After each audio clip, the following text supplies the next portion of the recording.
wheatgrass.com. Today we are talking about wheatgrass, so this is Wheatgrass 101. Let's get started. So what is wheatgrass? Well, wheatgrass has been associated with health food for a long time.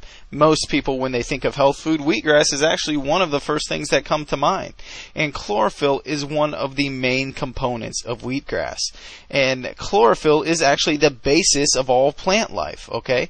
And chlorophyll is also the first product of light due to photosynthesis, and therefore chlorophyll contains more light energy than any other element. Okay, keep this in mind as we go through when we talk about wheatgrass, because wheatgrass contains large amounts of chlorophyll, making it extremely beneficial.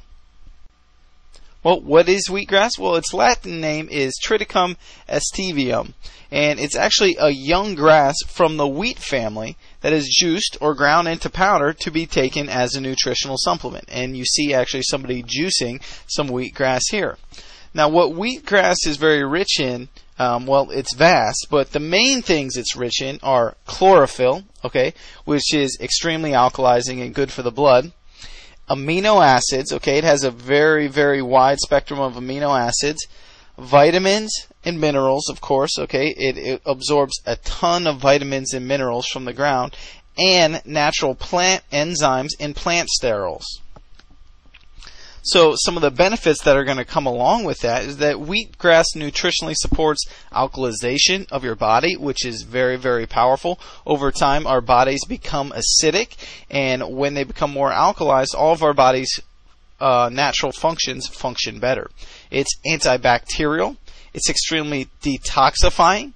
It's actually been known to increase fertility, and it's given to some cows in some instances to increase fertility. It aids in digestion and regularity, and it's also been shown to help promote healthy blood pressure. Okay, so extremely beneficial stuff, not only on our body as a whole, but also for very specific things as well.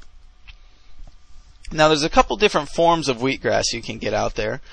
You can actually buy the seeds and grow the grass yourself if you want, so you can actually buy the grass or the seeds themselves. You can buy it as an actual juice, okay, so ones that have already been juiced. You can buy it as a powder, which you will then typically mix with water to create the juice, okay, and you can also buy it in tablet form.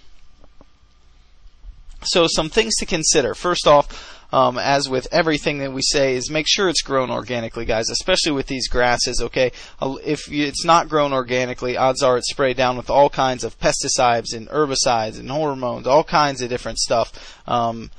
You don't want any of that, okay? Just by having it grown organically, you're going to naturally get more vitamins, minerals, nutrients, plant sterols, phytonutrients, things of that nature, okay? And you're also not going to have to deal with all those chemicals. How it's processed is extremely important when it comes to wheatgrass, okay? Because it cannot, and I repeat, it cannot be raised to an extremely high temperature. So how it's processed is extremely important. If you're buying wheatgrass powder, you want to make sure it's freeze-dried wheatgrass powder, okay? If you're getting the capsules, make sure they're freeze-dried wheatgrass capsules, things of that nature, okay? You want to make sure that's done right. You also want to make sure that it's 100% pure. There's no additives, there's no binding agents, there's no fillers, there's no sweeteners in it, okay? You want to make sure you get 100% pure, organic, freeze-dried wheatgrass powder, okay? If you're buying the juice, same thing. Make sure they're not putting any additives or sugars or anything like that in there, okay? Make sure what you're paying for is 100% pure. Okay, obviously, do a little bit of research on the company.